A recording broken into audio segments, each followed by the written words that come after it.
अच्छा, अभी ये करते हैं कि एक एक गुट से, एक एक खोली से एक एक व्यक्ति बताएंगे उन्होंने क्या किया, ठीक है। तो शुरुआत कहाँ से करें?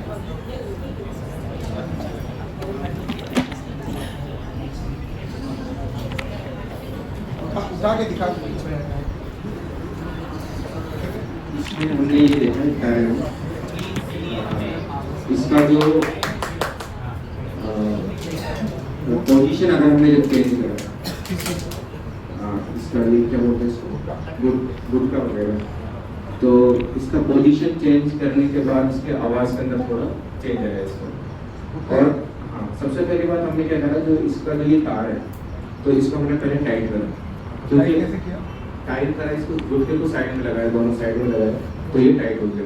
क्योंकि अगर ये ढीला है तो इसमें से आवाज़ नहीं आती, क्योंकि वो सही से अच्छे से वाइब्रेट नहीं हो पा रहा था।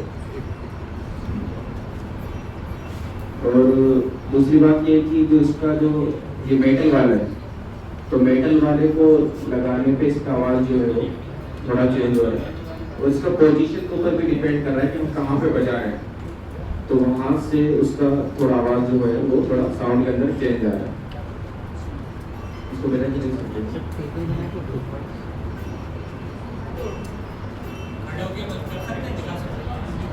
तो इसका थोड़ा इसमें साउंड में चेंज आ रहा है जब हम इसको अलग अलग पोजीशन में इसको बजा रहे हैं। गुटके का जो स्थान है उसे हाँ, नहीं इसको जहाँ पे टच कर रहे हैं इसको, मतलब जहाँ पे छेड़ा जा रहा है, हाँ, तो उसके हिसाब से भी इसमें आवाज़ के अंदर थोड़ा चेंज आ रहा है।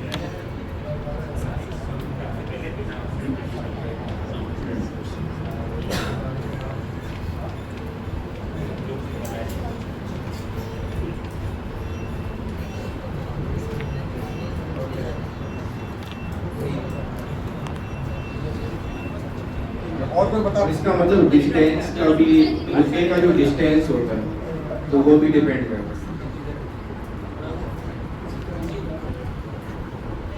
हमारी टीम ने जो ऑब्जर्व किया, जैसे कि पहले वाली टीम ने बताया, तो ऐसे ही हमारा भी था। हम लोग खुद से एक सोचा कैसे कॉपी नहीं किया, बट हमने ये देखा कि जो हम 2 पॉइंट का जब हम कोई भी टेंशन नहीं दे रहे हैं साथ में, तो सेम आवाज़ निकल रही है। कैसे निकल रही है? जैसे सबसे पहले क्या था कि 2 कील थी, उसमें तार बंधा हुआ था, तो इसको हम मान के चल रहे हैं कि बिल्कुल न्यू, अलग, सबसे स्टार्टिंग।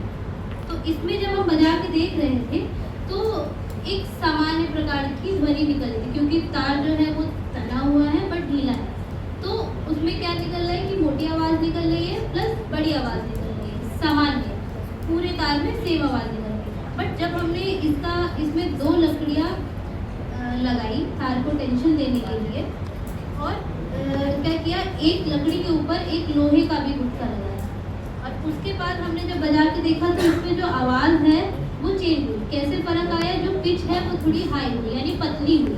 क्या करने से पतली हुई? जब हमने इसमें लोहे का गुटका लगाया, लकड़ी के ऊपर लोहे का गुटका लगाया और तार में थोड़ा तनाव दिया। तो आपको ये कैसे मालूम कि लोहे के गुटके की वजह से है या गुटके की ऊंचाई की वजह से? देखिए, लोहे के गुटके में और लकड़ी के गुटके में ज़्यादा फर्क नहीं था, बस थोड़ा अंतर मान सकते हैं कि आपने जब वो दूसरा गुटका लगाया, हाँ, तो उसकी जो है कुल मिला के लंबाई या ऊंचाई उसकी ऊंचाई बढ़ी, प्लस हम जो तनाव दे रहे हैं तार को वो भी बढ़ा। तो देखिए यहाँ पे क्या हो रहा है कि आप काफी करते वो भी और पॉइंट्स है। तो आपने जो कहा कि आपने दूसरा गुटका, मतलब एक और गुटका लगा दिया, एक मिनट सब लोग सुने यहाँ पर। आपने जब दूसरा गुटका लगाया तो उससे ये हुआ कि तार का तनाव भी बढ़ गया, ठीक है। तो अब कई सारी चीजें यहाँ हो रही। एक तो आपने तनाव बढ़ा दिया, अब दूसरा आप कह रहे हैं कि लोहे का गुटका होने की वजह से कोई फर्क पड़ा है। लोहे के गुटके होने की वजह से थोड़ा फर्क पड़ता है। सुनिए मेरी बात, सुनिए। 3-4 चीजें हैं यहाँ पे जो असर कर रही है। एक तो आपने उसकी ऊंचाई बढ़ाने से तनाव बढ़ गया, दूसरा आपने लोहे वाला लगा दिया, और क्या उसमें, और क्या गुंजाइश है उसमें परिवर्तन करने की? इससे क्या हो रहा है, जो श्रिलनेस है, जो पिच है वो बढ़ रही है, यानी कि पतली वो समझ गया मैं, लेकिन आपने उसमें 2 बदलाव किए, हाँ, उसमें से किस बदलाव को आप अहम मानते हैं? मतलब अगर मैं वो नीचे का लकड़ी वाला हटा दूँ और वहाँ पे लोहे का रख दूँ, आपका जो लोहे वाला है, तो उसकी वैसी आवाज़ आएगी। नहीं, इसका आवाज़ चेंज हो जाएगा। तो ये मैं कह रहा हूँ कि आवाज़ में जो बदलाव है वो ज़्यादा किस चीज़ का असर उसको पड़ता है? मुझे लगता है तनाव का और लोहे के गुण का दोनों। और एक और पॉइंट है कि इसी लकड़ी के तनाव में अगर हम बीच में एक लोहे का गुटका लगा रहे हैं और क्या वो लोहे का, फिर से वही सवाल है, आप लोहे पे बहुत जोर दे रही है, तो मेरा सवाल ये कि क्या वो लोहे का होना या लकड़ी का होना इससे फर्क पड़ता है? इस बीच वाले में फर्क नहीं पड़ेगा क्योंकि हमने दोनों ही लगा के देखा तो आवाज में अंतर नहीं था। मतलब केवल वहाँ पे कुछ होना चाहिए। कुछ तनाव और बढ़ाया, तनाव का जब तनाव बढ़ाया या आपने केवल कुछ नहीं लगाया? बहुत सारी चीजें एक साथ तनाव कैसे बढ़ेगा जब हम उसके बीच में कुछ लगाएंगे नहीं, तो ना। बीच में लगाने से क्या तनाव में फर्क पड़ रहा है? पड़ेगा। पड़ेगा नहीं, पड़ रहा है या नहीं? पड़ रहा है। अच्छा, ठीक है। तो उसमें आपके हमारा पिच भी चेंज हो रहा है और लाउडनेस भी क्या हो रही है कि कम हो रही है। लेकिन आपने जब बीच में वो लगाया तो उसके बाद आपने पहली बार इसके पहले जैसे बजा रही थी, क्या वैसे ही बजा रहे हैं? सेम। नहीं, वैसे ही बजा रहे हैं, सुनाई कैसे रह रही है? बजाने का तरीका बजाने का तरीका सेम है। कैसे हो सकता है? क्योंकि आपने अगर बीच में उसको लगा दिया, हम बजाने का तरीका मान रहे हैं कि हम जो अपने हाथ का जोर दे रहे थे तार में वो सेम दे रहे हैं। लेकिन उसी जगह पर दे रहे हैं। नहीं, उसकी पोजीशन हम एक मान के चल रहे हैं। इसका मतलब एक और बदलाव आपने उसमें लाया। एक और ठीक है, वो ये रहा है आपके प्रयोग में 3-4 अलग अलग चीजें, ठीक है, 3-4 अलग अलग चीजों का परिवर्तन हो रहा है और उसको आप एक ही चीज से जोड़ने की कोशिश कर रहे हैं। हाँ, तो इन चीजों को अगर अलग कर सके तो बेहतर। मैं ये नहीं कह रहा हूँ कि आपने जो किया है अच्छा नहीं किया, लेकिन 3-4 अलग अलग चीजें हैं, अगर हम उनको अलग अलग देख सके तो बेहतर। हम अलग अलग प्रक्रिया से अलग अलग निकाल पा रहे हैं, ये हमारा अचीवमेंट। ठीक है, और कोई?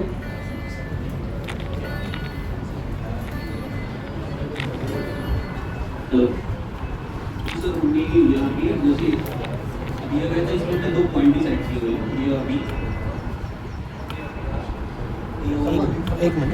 हाँ जैसे कि ये है कि ये पॉइंट ए है और ये पॉइंट बी है, ठीक है। तो इस पे कुछ फैक्टर्स हमने आइडेंटिफाई किए हैं जो कि मैटर करते हैं बेसिकली साउंड प्रोड्यूस में। तो पहला था मटेरियल प्लास्टिसिटी, कौन सा मटेरियल यूज़ किया हुआ हमने?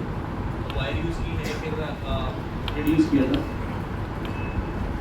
कितने अलग अलग तरीके के वायरों से इस प्रयोग को किया? एक ही यूज़ किया हुआ, तो आपको क्या मालूम कि यदि मैं यहाँ पे यदि थ्रेड यूज़ यदि करता करता तो आपने हाँ किया तो साउंड दूसरा होता नहीं, यदि किया तो Suppose- बात I'm just supposing. नहीं, लेकिन देखिए अवलोकन क्या है वो, ठीक है, आपके फर्क क्या है वो मालूम। दूसरा की और टच जिसे हम छेड़ना बोल रहे थे और कॉन्टैक्ट में फॉलो कर रहा है और टेंशन कितना दे रहे हैं वायर में और ऑब्जेक्ट की लेंथ क्या है कौन सा? मटेरियल स्टार्ट की हाँ वायर सर, और touch। ये इसकी हाइट भी मैटर करती एक है। मिनट। हमने जिससे टेंशन दिया हुआ है ये तनाव से आप समझ रहे हैं कि तनाव का असर है, हाँ टेंशन हाँ ठीक है। और अगला हाँ लेंथ ऑफ द वायर और जो हमने यहाँ पे ये बनाया हुआ है ये पॉइंट ए है और ये पॉइंट बी और ये पॉइंट सी। 2 पॉइंट यदि मैं ए बी और सी यदि मैं ए और सी की बात करूँ तो यहाँ पे साउंड जो है वो कारकस आ रहा है, हाँ मतलब सुरीला नहीं है। और यहाँ पे जो साउंड है पॉइंट सी से बी की तरफ है वो है स्वीट साउंड आ रहा है। और ये ऑब्जेक्ट था, इसको पहले मैंने एक ही ऑब्जेक्ट यहाँ पे रखा हुआ था तो इसकी हाइट कम थी, इस पे वायर में टेंशन कम था। जब टेंशन कम था तो वो साउंड मतलब उतना अच्छा प्रोड्यूस नहीं हो रहा था। लेकिन जब हमने ज़्यादा टेंशन वायर पे दिया, इसकी हाइट बढ़ाई ऑब्जेक्ट की, तो साउंड भी ज़्यादा अच्छे से प्रोड्यूस होने लगा। लेकिन दूसरी चीज़ ये टेंशन वाली बात तो आपने पहले कह दी, तो उसमें क्या कुछ और क्या अलावा कुछ आपने जो कहा हाँ जो अब एक चीज़ और कि जो मटेरियल हम यूज़ कर रहे हैं, जैसे हम टच कर रहे हैं, सपोज मैंने शार्प ऑब्जेक्ट से टच कराया तो साउंड ज़्यादा अच्छा प्रोड्यूस हो रहा है, अच्छे से क्या मतलब ज़्यादा अच्छा किस तरह प्रोड्यूस का हो रहा किस तरह का प्रयोग है? है कि सपोज मैंने इससे किया तो एकदम शार्प साउंड और सुरीला आ रहा है, और ऐसे किया तो साउंड समझ में नहीं आ रहा वैसा मतलब।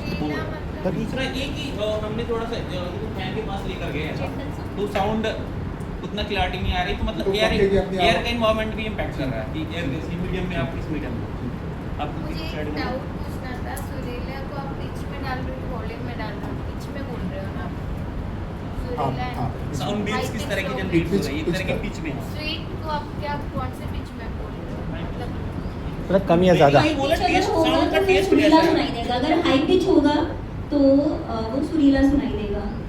ये। मतलब आपका मतलब आप जो बोल रही है कि आप नहीं, हम जो उसकी पिच में अंतर पड़ रहा है। हाँ, पिच में अंतर आ रहा है। और सर ये वायर की जो इलास्टिसिटी होगा इस पर भी डिपेंड करेगा कि इसकी कितनी तन्यता है।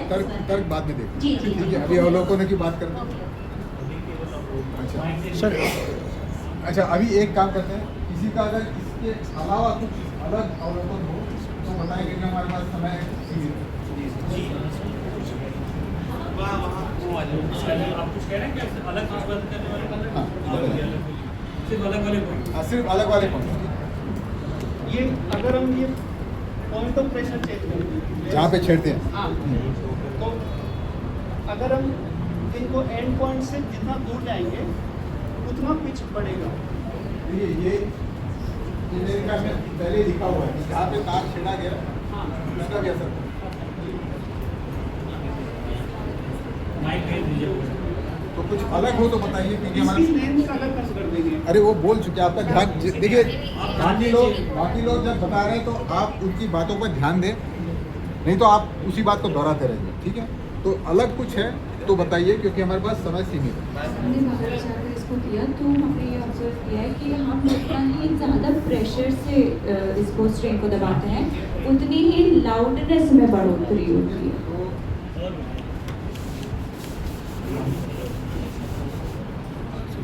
ये जो मुद्दा है इससे जुड़ा दूसरा मुद्दा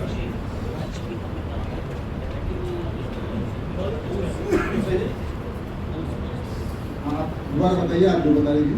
जितना प्रेशर लगाएंगे, pressure is directly proportional to और लाउडनेस, sir, we can उतना say ही the लाउडनेस force. बढ़ेगा। I am not talking about pitch, I am talking about loudness, I am talking about volume. ठीक है, और sir we can say the force we are applying.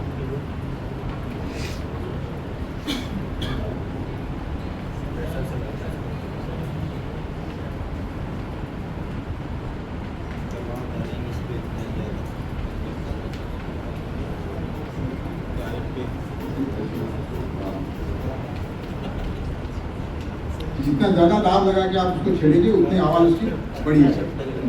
Sir और कोई नया कुछ?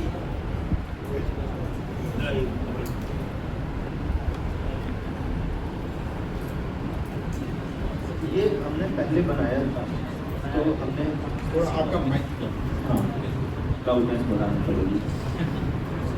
इसमें हमने पहले केवल ठोस ऑब्जेक्ट लगाए थे, तब इसकी ध्वनि थोड़ा अलग थी। फिर हमने इसमें बोतल लगाई, बोतल लगाने के बाद इसके सुर बदल गए। देख लेते लोग इन्होंने क्या किया। ये हमने इसमें बोतल लगाई है और बोतल लगाने के बाद इसके सुर बदल गए हैं। इसमें एक खाली ऑब्जेक्ट हमने लगाया, जिसके बाद इसमें आवाज़ गूंजने लगेगी। अगर इस ऑब्जेक्ट को हम नहीं लगा रहे हैं तो स्वर थोड़े अलग आ रहे हैं। एक ही परिवर्तन है सर से। और सर फर्क क्या है? फर्क ये है कि ये खाली ऑब्जेक्ट लगाने के बाद, बोतल लगाने के बाद स्वर गूंज रहे हैं, थोड़े अधिक स्वर सुनाई दे रहे हैं, मतलब लाउडनेस बढ़ी है इसकी। दूसरा, हमने इसको 3 भागों में विभाजित किया है। सारे जो सभी जगहों पे तार की लेंथ अलग अलग है। लेंथ पे स्वर डिपेंड करते हैं, मतलब लेंथ कम होगी तो ऊंचे स्वर आ रहे हैं, लेंथ कम होगी तो स्वर थोड़े ये भारी। बात तो पहले बोल चुके हैं। आपने क्या ये अलग ये था बोतल, अलग बोतल वाला। आप एको को बोल रहे हो कि आप लाउडनेस को बोल रहे हो? एको हो रहे साउंड की लाउड हो रहे? लाउड इको या लाउडनेस? हाँ, नहीं, मैं वही पूछ रही हूँ। एम्प्टी बॉटल लगाने से इसका साउंड एकोइंग और इसका sound becoming louder. That's very different, right?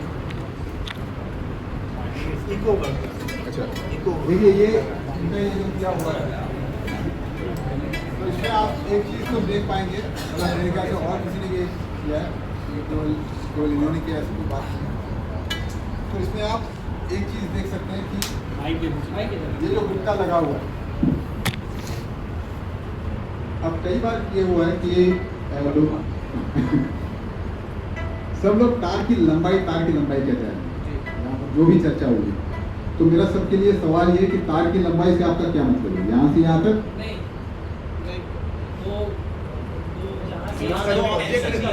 तो इस उपकरण में कितनी, क्या एक ही लंबाई है? तो इसकी आप बात कर सकते हैं। हम किस लंबाई की बात करें? तो कौन सा, मतलब ये हिस्सा?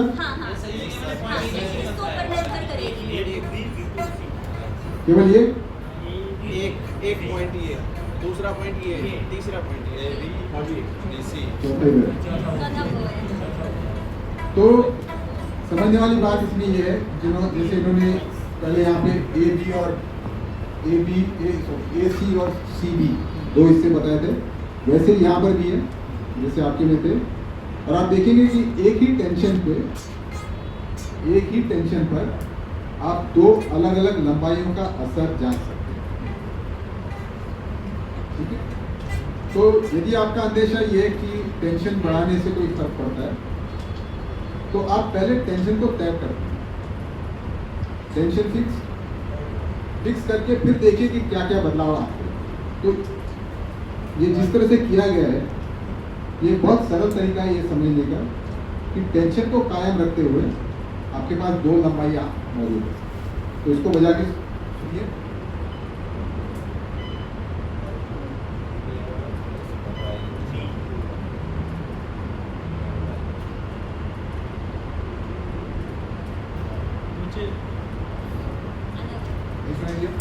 सर सुनाई दे रहा है, बट डिफरेंस है।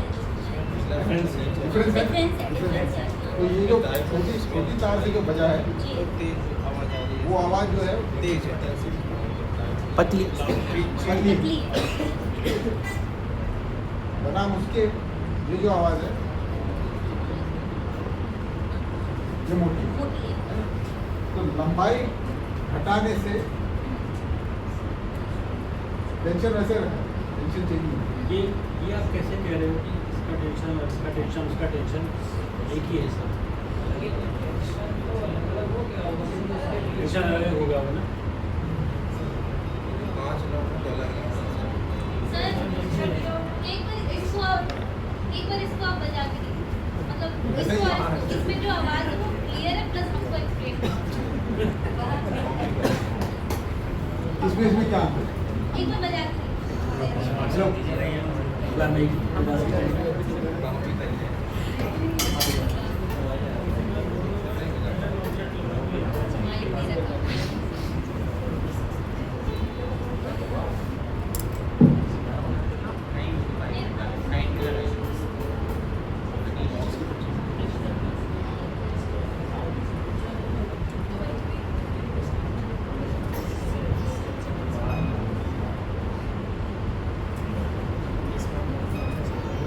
वही हो रहा है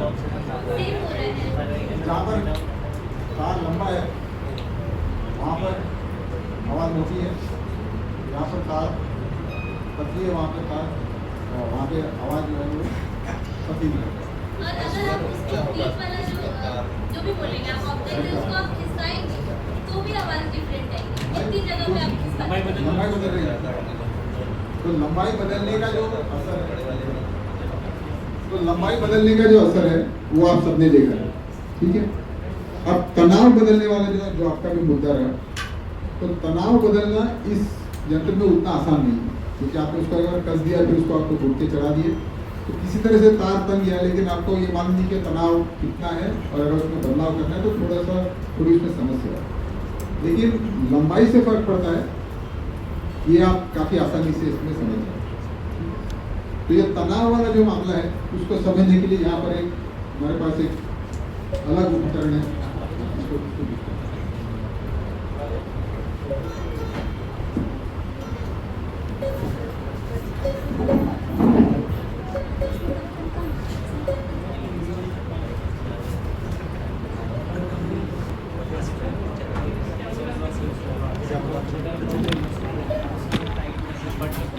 सोलर प्रॉपर्टी नहीं है, अगर मेटल यूज़ करें तो उसमें सोलर प्रॉपर्टी होती है, इसके कारण फर्क पड़ता है, लेकिन वो डिटेल वाली बात है, मेजर असल जो है वो लंबाई, ठीक है। तो जैसा आपका आपका जैसा इशारा था है ना, वैसा ही कुछ यहाँ पर है, लेकिन इसमें सुविधा ये है कि आप इसमें वजन लटका के इस तार को, इसका जो तनाव है वो कम ज़्यादा कर सकते, ठीक है, और वो नापा भी जा सकता, क्योंकि इसमें जो भार रखा हुआ है वो भार कितना ये पता लगाना आसान है, जाके पल्ले में नाप लो, फिर उसका वजन हम अगर बदलेंगे तो ये तनाव भी बदलेगा, तो इसमें तनाव बदलने का जो है बहुत एक सरल तरीका है। तो अब इसमें देखिए कि ये जैसे आप लोगों ने गुटके लगाए थे,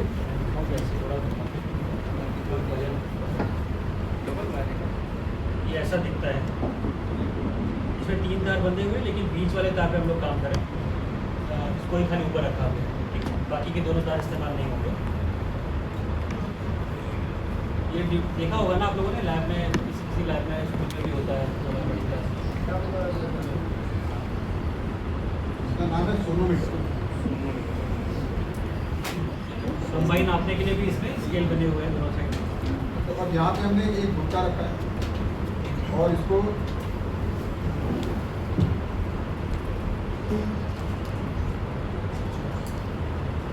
ले दिया आवाज, अब हम उसमें वजन बढ़ा, ठीक है, 1 किलो बढ़ा, 1 किलो बढ़ा,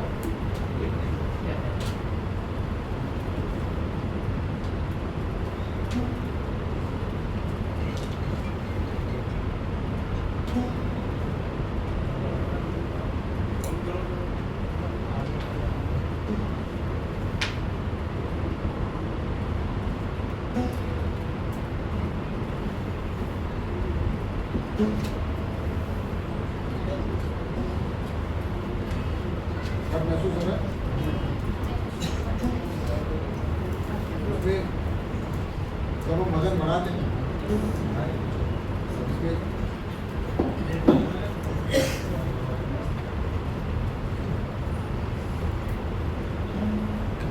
कम वजन की जो आवाज़ आ रही है वो आवाज़ मोटी और जैसे उसने वजन बढ़ा दिया अगर ठीक है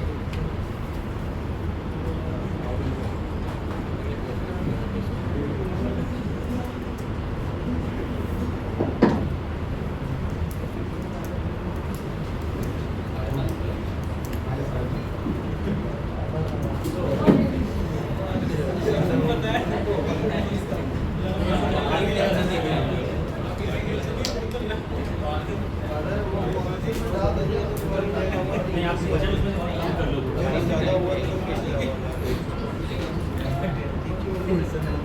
अब सुनिए प्लीज। और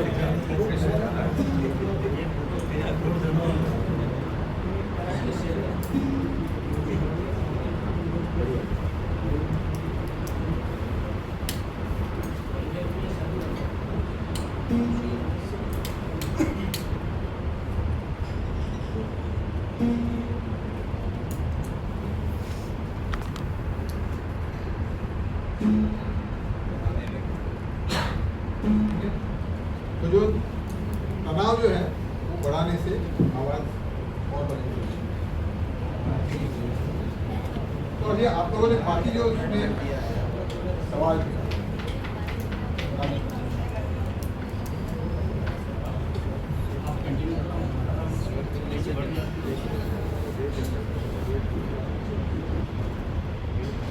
तो जो ये इसमें उसकी आवाज़ के मोटे होने का और पतले होने का जो मामला है वो 2 चीज़ों पर निर्भर करता है।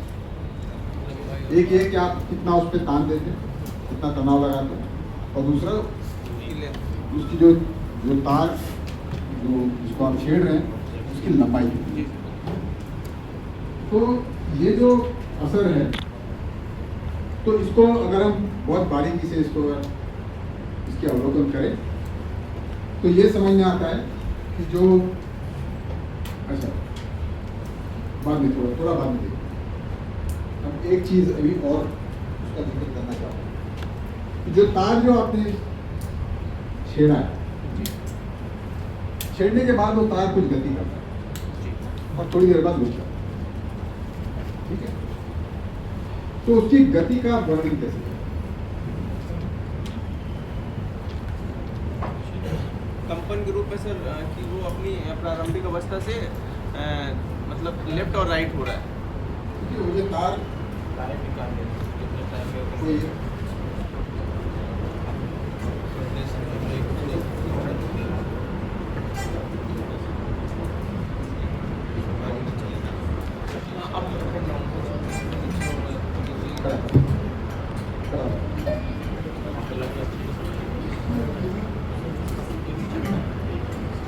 तो जब हम इसको छेड़ते हैं, जी सर, जब हम इस तार को छेड़ते हैं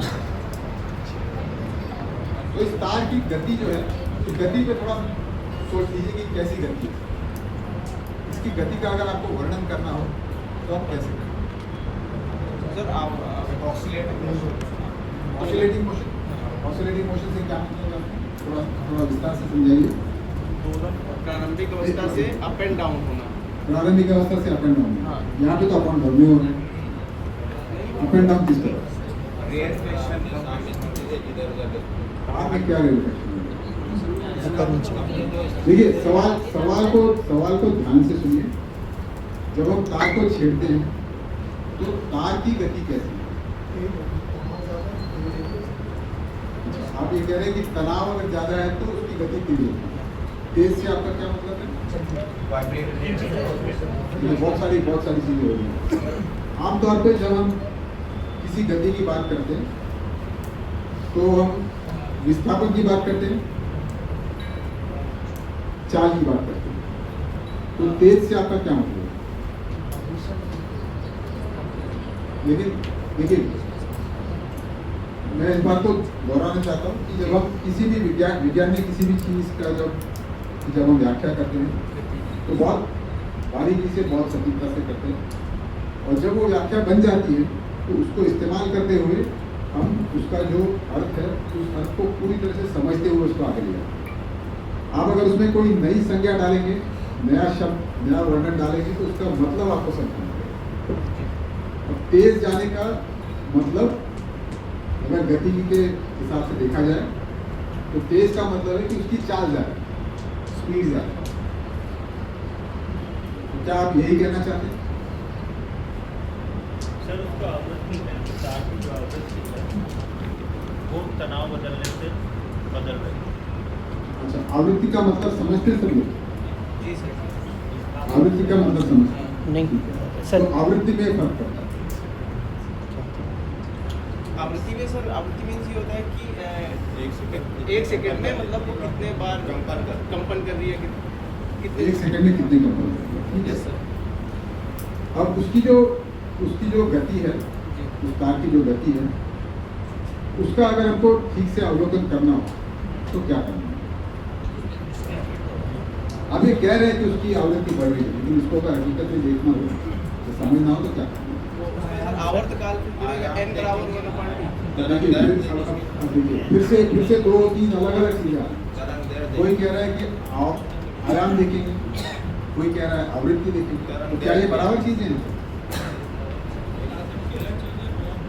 सर जैसे मेरे को गति मतलब प्रति सेकंड में कितनी दूरी तय करती है। ठीक है, गति मतलब ये होता है जो गति आपने ये बताया कि चाल में से बताता है कि तय समय में कितनी दूरी, किसी एक इकाई समय में कितनी दूरी तय की है। ठीक है, लेकिन यहाँ पर आप अलग अलग चीज़ों को इस्तेमाल करते हैं, अलग अलग संज्ञाओं को इस्तेमाल करते हैं। तो इससे क्या हो रहा है कि समझ नहीं आ रहा है कि आप सटीकता से समझ में नहीं आ रहा है कि आप किस चीज़ की बात करें। क्या आवृत्ति और आयाम बराबर है? क्या आवृत्ति और गति बराबर है? क्या आवृत्ति और चाल बराबर है? तो इनमें से किस चीज़ की बात होगी? चारों की एक साथ तो नहीं हो सकती। अगर आप कह रहे हैं कि चारों की बात होनी चाहिए तो समझाइए कि उससे हम क्या समझ पाते हैं इसकी आवाज़ के बारे में।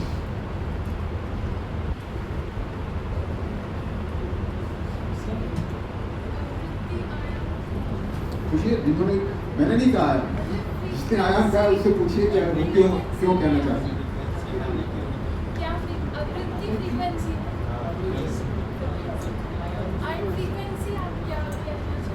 फ्रीक्वेंसी को बताया पर सेकंड में कितने ऑसिलेट होती है। नहीं तो उससे चाल कैसे, गति कैसे निकलेगी? आप बोर्ड पे आगे समझाना चाहेंगे? आइए ना, क्या क्या दिक्कत है? अरे आ जाइए, आप सही बता रहे हैं, आइए आइए, अरे आ जाइए, आ जाइए। अरे कोई बात नहीं है, थोड़ा सुधार लेंगे ना, ऐसा क्या है?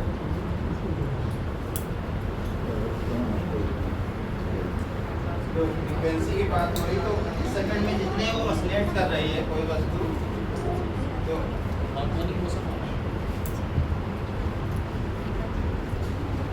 हमारी जो फ्रीक्वेंसी है, आप क्या बता रहे हो समझाइए। फ्रीक्वेंसी बता नहीं देखिए, फ्रीक्वेंसी सवाल ये था कि उसकी गति को समझाने के लिए आपने फ्रीक्वेंसी, तो फ्रीक्वेंसी से आपका क्या मतलब है? हमारे पास ये जो इसकी जो चाल होती है फ्रीक्वेंसी इनटू वेवलेंथ करेक्ट है। ये तो अब और भी नए शब्द आप लेके आए, जो शब्द हमको मालूम है उन शब्दों के सारे शब्द हैं, नए शब्द आप लेके आएंगे तो उनको किसी अलग समझना है, ये खत्म नहीं होने वाला सिलसिला। जो फ्रीक्वेंसी है और जो टाइम का है वो एक दूसरे के रेसिप्रोकल। कौन सा टाइम? जो समय दिखाता है घड़ी, समय दिखाती है। हाँ, जो नहीं, जो एक सेकंड में जितनी बार वो कंपन कर ले, तो कंपन करने का क्या जैसे किसी वायर को इसे टच किया गया है तो वो पर सेकंड में कितना कंपन कर रहा है। मेरे ख्याल से तो जब तार ढीला देखिए, होता मैं है, आपको लग रहा होगा कि मैं बात को फालतू में छेड़ रहा हूँ, लेकिन मैं है ना, ऐसा नहीं है। मुझे लग रहा है कि बहुत सारे इसको लेके ना कंफ्यूजन काफी है। कि जब तार उसमें तनाव कम होता है तो जब हम उसको अभी हम तनाव को थोड़ा किनारे रखते हैं। हाँ नहीं, कंपन की बात कर रहे हैं। हाँ, कंपन की बात। कि कंपन जब उसी के साथ रिलेटेड कर रहा है ना, तो तय है, कंपन तो हमने देखिए, तनाव तो हमने दे दिया, अब कंपन की बात हुई है, कंपन का वर्णन हो रहा है, ठीक है, तो उसको तनाव को बीच में मिलता है। तो कंपन तार बना रहे हैं, ये जो तार जब हम इसको ऐसा दबा के छोड़ देते हैं तो ये यहाँ तक जाएगा, और चूंकि यहाँ तो बंधे हुए दोनों से, तो उसको बांधिए, तो वो ऐसा उसको बांधे हुए हैं, तो हमने क्या किया कि इसको ऐसा दबा के छोड़ दिया, ठीक है। अभी वो यहाँ से फिर वापस इधर जाएगा, वापस चले जाएगा तो क्या होगा? हाँ, तब ये वाला पार्ट फिर ऐसे हो जाएगा,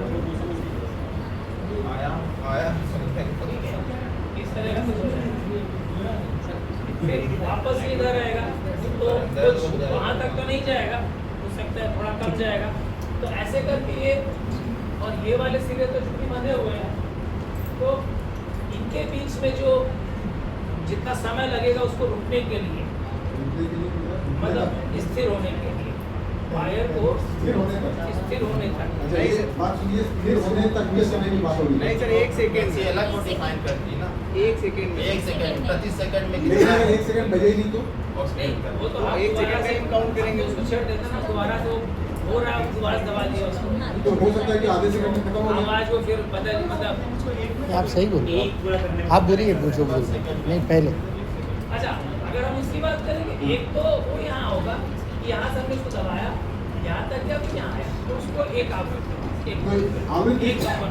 एक कंपन समझा, आपने जो समझाया है कि ये क्या, ये बात सबके समझ में आई है।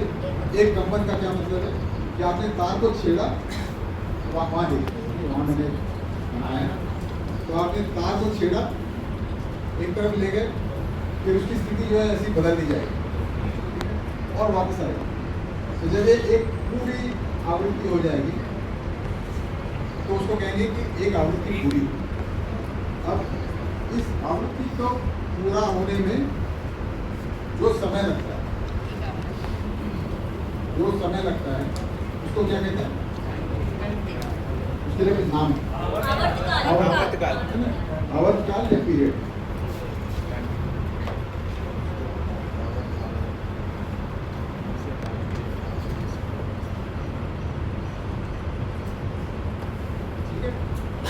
और इसके लिए हम चिन्ह इस्तेमाल करते हैं,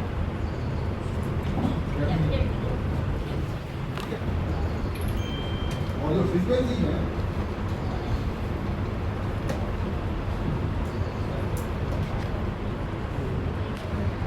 1/1/8 का फ्रीक्वेंसी।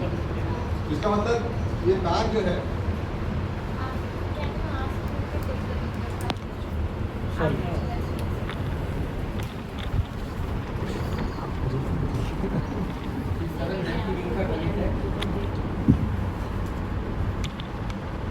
पास ने किया ये सरल जबकि नियम का गणित है, तो उसमें ये कह रहे हैं कि एक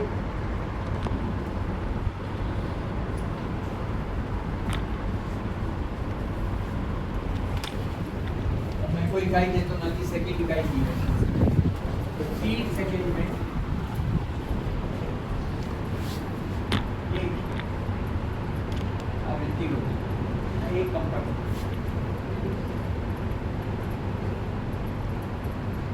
एक सेकंड में कितनी होगी? कितनी लगाइए? एक सेकंड में कितनी आवृत्तियाँ यहाँ लाइन ये क्या है? यही क्या है, इसको हम सरल जो जबकि नियम का आपने सीखा हुआ है ना, तो एक सेकंड में कितने कंपन होंगे? वो 1/3।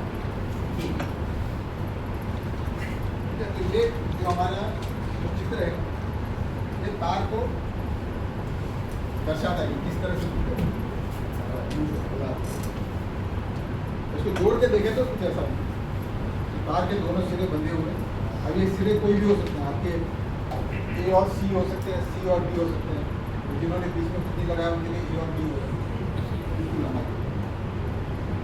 अब जो है उसको हमने काट दिया, ठीक है, तार को दोनों तरफ से काट दिया और उसका बीच का कोई एक हमने हिस्सा दिया। इसको और हम छोटा काट के बिल्कुल बिंदु जैसा अगर बना लें तो क्या होगा, चाहे कहीं भी देखें, कोई भी इसका हिस्सा देख लें, ऐसा छोटा छोटा अगर हिस्सा काट के देखें तो इन सभी में क्या होगा कि जो सारे जो बिंदु हैं वो एक तरह से एक लाइन पे चलते हुए, किसी भी तार का जो गति है उसका वर्णन हम इस चित्र के सहारे करते हैं। अब इस चित्र का की हमने मदद क्यों नहीं है, क्योंकि अभी आप देखेंगे एक वापस जाएंगे तो ये तार का जो छोटा हिस्सा है, तो चाहे मैं इसको एक बार छेड़ के कोई भी इसका हिस्सा देखूं, चाहे ये वाला हिस्सा देखूं, ये हिस्सा देखूं, तो आपको दिखेगा कि इसकी जो गति है, इसकी जो अलग अलग स्थितियाँ हैं वो किस तरह से जब छेड़ते हैं तो एक तरफ दूर आ जाता है, फिर धीरे धीरे धीरे धीरे दूसरी तरफ और फिर वापस इस तरह से तक चार। तो इसको हमने क्या किया कि जैसे मैं पहले कहा कि किसी भी चीज़ की गति को जब समझने की कोशिश करते हैं उसका सरलीकरण किया जाता है। तो सरलीकरण क्या है इसमें कि हम ये मान के चलते कि पूरी तार की अभी हम बात नहीं करते, उसके एक हिस्से की बात करते हैं, छोटे से हिस्से, और यह देख रहे हैं कि जो जिस तरह की चाल एक हिस्सा कर रहा है वैसी चाल दूसरा हिस्सा भी कर रहा है, दोनों की आवृत्ति जो है बराबर है। क्योंकि ऐसा नहीं हो रहा कि तार टेढ़ा नहीं हो रहा, इस तार को आपने एक तरफ खींचते हैं पूरा का पूरा तार, तो तार की हर हिस्से की गति जो है जैसी है, उसके कोई एक हिस्सा नहीं देगा। अब उसको हम मान के चल रहे कि ये कई सारे बिंदु हैं, ये जो इसका जो चाल है वो एक बिंदु के चलन की तरह।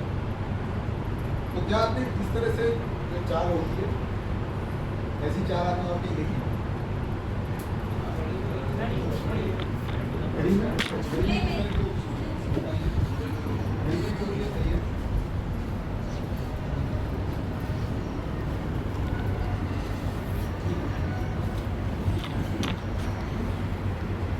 तो इसकी जो चाल है और वहां जो चाल दिख रही है आपको,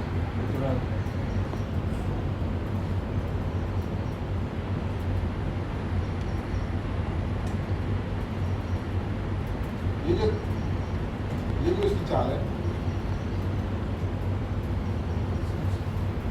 वैसी चाल आपको उस चित्र में भी तार के किसी भी एक हिस्से की आप देखेंगे तो वैसी किसी भी हिस्से, चाहे आप ऊपर का हिस्सा ले लीजिए, बीच का ले लीजिए, नीचे का ले लीजिए, तो भी ले लीजिए, किसी भी एक हिस्से की जो है वो चाल इसी तरह की, एक तरफ जाकर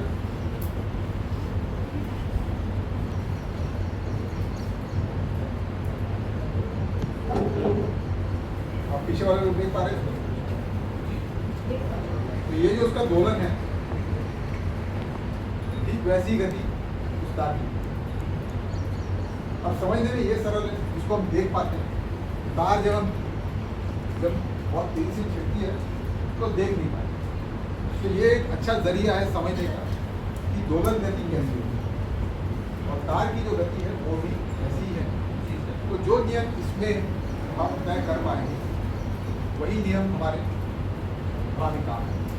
तो इसका सहारा लेके ये समझने के लिए कि दोलन गति कैसी होती है और वो उस बात को अगर हम समझ जाते हैं तो हम इस तार की जो आवृत्ति जो एक प्रक्रिया है या गति है उसको भी समझते हैं। अब सवाल ये कि इन सबका आवाज़ से क्या संबंध है? ये तो हमने देख लिया कि तार को जब छेड़ते हैं तो उससे आवाज़ निकलती है, कंपन जरूरी है,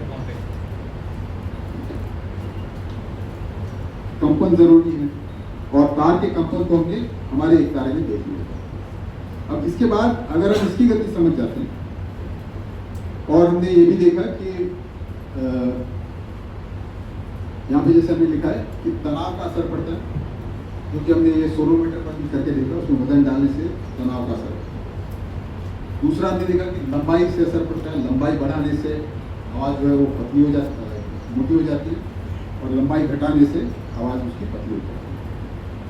तो ये जो दोलन है, ये दोलन अगर हम समझ जाते हैं तो आवाज़ का जो स्रोत है, आवाज़ के जो स्रोत है केवल तार ही नहीं, उनको अच्छी तरह से समझने के लिए ये हमारा पहला पड़ाव होगा कि इसकी गति को समझना। और फिर जाके हम अगली सत्र में ये करेंगे कि ये जो दोलन हो रहा है और वहाँ तार का जो चल अगला तो ये हमारा पेंडुलम है जो इस तरह की गति कर रहा है। तो आपके लिए काम ये है, एक इन्वेस्टिगेटरी प्रोजेक्ट की तरह आप इसको देखिए कि हम अभी बात कर रहे हैं आवृत्ति की। तो आपको ये बताना है कि इस तरह के दोलक की जो आवृत्ति है, इसकी आवृत्ति पर किन चीजों का प्रभाव पड़ता है, क्योंकि उस बात को अगर हम समझ गए तो हो सकता है कि हम वो तार वाला जो मामला है उसको भी समझ पाए। इतनी जल्दी में मत बताइएगा, बहुत सारी चीजें हो सकती है, प्रयोग करके ठीक है। और ये भी इस बात को भी ध्यान में रखें कि आप किसी ने आयाम की बात की थी, तो ये पता लगा ये कि आयाम का क्या इस पर असर पड़ता है। और क्या हो सकता है, वो कहाँ से यहाँ पे आपको कौन सा तरंग दैर्घ्य दिख रहा है, इसमें कहाँ दिख रहा है बताइए। अगर आपको दिख रहा है तो उसका भी आप उसकी जांच कर सकते हैं। हो सकता है कि लंबाई का असर पड़े कि आपका जो दोलक है वो दोलक इतना लंबा है या फिर इतना छोटा। तीसरी बात वो है कि क्या इसका वजन, इसका आकार, इन सब चीज़ों का असर पड़ता है। तो 3-4 चीज़ें तो हैं आपको खोजने के लिए। छोड़ने का तरीका मतलब कि ऐसे हाँ, तो वही मतलब कितनी दूरी से भेजा जा रहा है वो इसको आयाम बोलेंगे, है ना। तो इन तमाम चीज़ों का क्या असर होता है ये अगर हम समझने की कोशिश करते हैं, बहुत सरल से उदाहरण है, तो हो सकता है कि हम तार की जो गति है और तार से जो ध्वनि निकलती है उसको भी अच्छी तरह समझें। तो किसी भी चीज़ को समझने में अक्सर जो है ना ग्राफ काम आते हैं। तो कोशिश ये कीजिए कि ये जो मैंने अभी वो जो चित्र है उसमें मैंने दोलक को एक बिंदु मान के चला और उसमें दिखाया है कि लाल जो है वो तार ये धागा है और हरा जो है वो उसकी गति दिखाता है, हरे जो तीर है उसकी गति दिखाता है। तो कुछ इस तरह की उसकी गति है ना, अलग अलग समय पर उसके साथ ये हो रहा है, ठीक है। उसकी जो गति है 0, पहला जो चित्र है मान के चलते हैं कि वहाँ पर समय 0 है, तो उस समय से लेकर उसकी एक आवृत्ति पूरी होने तक के अलग अलग उसके जो है पड़ाव है। तो इन पड़ावों के इस डोलस की चाल कितनी है और उसका विस्थापन कितना है, इसके आप ग्राफ बनाइए। ठीक है, तो आप जो अभी कर सकते हैं थोड़ा, हाँ वही अभी 5 मिनट में कर सकते हैं। अपनी जो नोटबुक है, अपनी नोटबुक में इसके ग्राफ बनाने की कोशिश कीजिए। आपके सामने ये लटका हुआ है और इसका चित्र भी बना हुआ है। इसके सहारे आप इसका एक ग्राफ बनाइए कि इसकी चाल और इसका विस्थापन समय के साथ कैसे परिवर्तित होगा। सवाल क्लियर है? किसी को ग्राफ पेपर चाहिए ग्राफ बनाने के लिए? मतलब है अपने पास? हाँ, इंग्लिश में बोल सकते हैं। We have a pendulum which is oscillating, and it is oscillating with some frequency. What is shown in the diagram is the motion for one complete period, starting with time is equal to 0, then after some time, after some more time, after some more time. So the green arrow shows the speed, and these are different times, different pictures correspond to different times. Based on this, draw a graph of speed, velocity as a function of time and displacement as a function of time.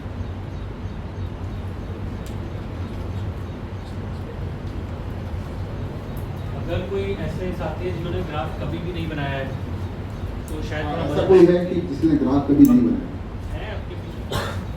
सबने बनाया? ठीक है। यहाँ पे अपने पास एक किताब है ग्राफ के ऊपर, अगर थोड़ा पलटना चाहें। फिलहाल वो इंग्लिश में है, एक दो चैप्टर्स हिंदी में हमारे पास अवेलेबल हैं। मैं हर ग्रुप में एक किताब अभी देता हूँ, थोड़ा पलट भी लीजिएगा साथ। इसमें इसका जवाब नहीं है इस सवाल का। इसका जवाब नहीं है। गति है उसको अलग अलग समय पे दिखाया गया है एक आवर्तन के अंदर, ठीक है। और जो हरा है हरा एरो तीर जो है वो उसकी स्पीड दिखा रहा है। करना ये कि आपको इसके सहारे उसके डिस्प्लेसमेंट यानी विस्थापन और वेलोसिटी यानी वेग, इसका समय के साथ ग्राफ करना है।